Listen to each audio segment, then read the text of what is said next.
نحمده ونصلي ونسلم على رسوله الكريم اما بعد فاعوذ بالله السميع العليم من الشيطان الرجيم بسم الله الرحمن الرحيم۔ ایک طویل وقفہ کے بعد دوبارہ سے آج درس قرآن شروع ہو رہا ہے۔ تو پہلے ہم نے سورۃ آل عمران تک مکمل کیا تھا، آج ہم سورۃ نساء سے شروع کر رہے ہیں۔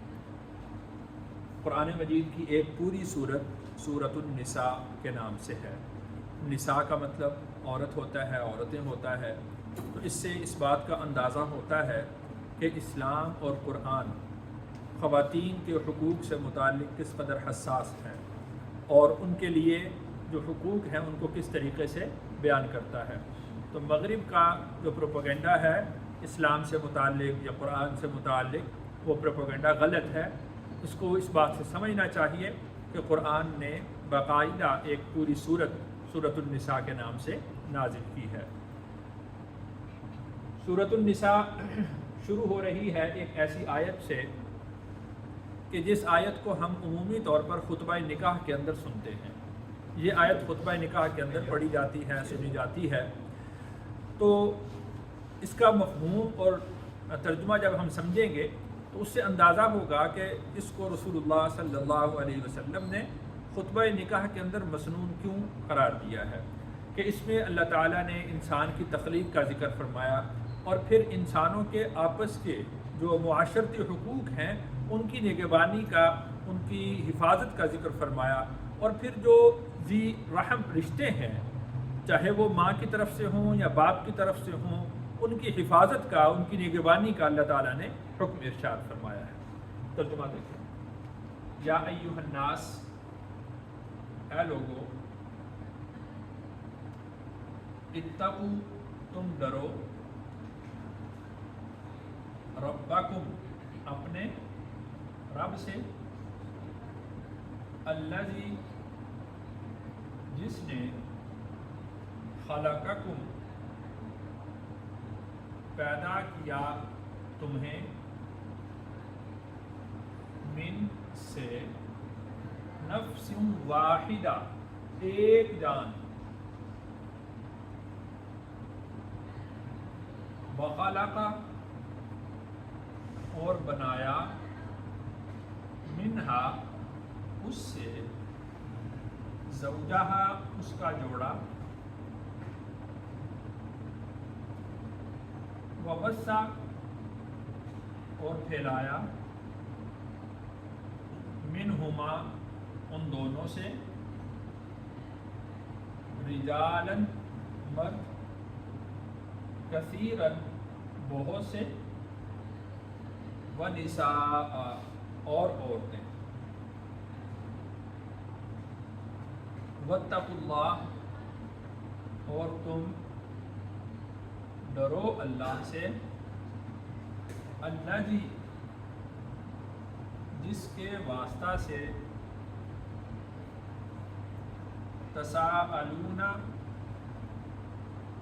تم مانتے ہو، آپس میں، والارحام، اور رشتہ دار، ان اللہ، بے شک اللہ، کانا، ہے، علیکم، تم پر، رقیبا، نگہبان۔ تو اس آیت کے مفہوم سے یہ بات سمجھ میں آتی ہے کہ اس آیت کو خطبہ نکاح کے اندر کیوں رکھا گیا، کہ اللہ تعالیٰ نے ارشاد فرمایا یا ایھا الناس، اے لوگو، اتقوا ربکم، تم اپنے رب سے ڈرو۔ تو جو تقوی ہے وہ تمام عبادات کی بنیاد ہے، تمام معاملات کی اصلاح اور درستگی کی بنیاد ہے۔ اگر تقوی ہوگا، اللہ کا خوف ہوگا تو سارے معاملات درست ہوں گے، اور اگر تقوی نہ ہو، خوف نہ ہو، تو پھر یہ سارے معاملات بگڑ جائیں گے۔ انسان کی نگرانی وہ دنیاوی آلات سے نہیں کی جا سکتی، صرف اور صرف انسان کی نگرانی وہ تقوی کی بنیاد پر ہو سکتی ہے، خدا خوفی کی بنیاد پر ہو سکتی ہے، آخرت کے ڈر سے ہو سکتی ہے، اللہ کے سامنے جواب دہی سے ہو سکتی ہے، اللہ کے سامنے کھڑا ہونے سے ہو سکتی ہے، اس کے علاوہ انسان کی نگرانی دنیاوی آلات کے ذریعے سے ممکن نہیں ہے۔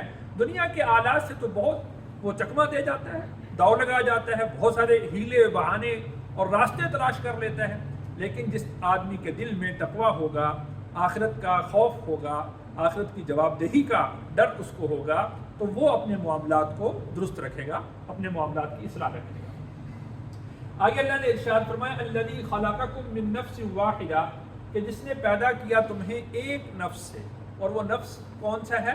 حضرت آدم علیہ السلام۔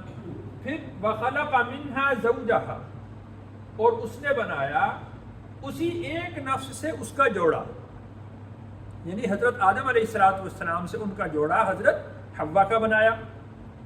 تو یہاں سے یہ بات سمجھ میں آتی ہے کہ جو ڈارون کی تھیوری ہے وہ غلط ہے، کہ انسانوں کی پیدائش یا انسانوں کا ارتقاء وہ جانوروں سے ہوا اور فلاں فلاں ذریعے سے ہوا اور پھر یہ انسان کی ایک جدید صورت سامنے آئی۔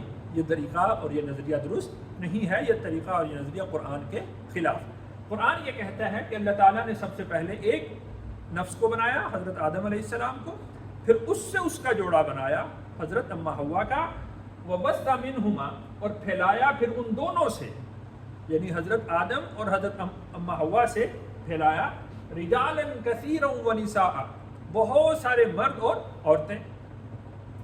حضرت آدم اور حضرت اما حوا سلام اللہ علیہما، ان کی اولاد کا سلسلہ اس طرح سے چلا کہ حضرت اما حوا حاملہ ہوتی تھی، اور جب ان کے بطن سے بچہ پیدا ہوتا تھا تو وہ جڑواں ہوتے تھے، یعنی ایک بیٹا ہوتا تھا اور ایک بیٹی ہوتی تھی۔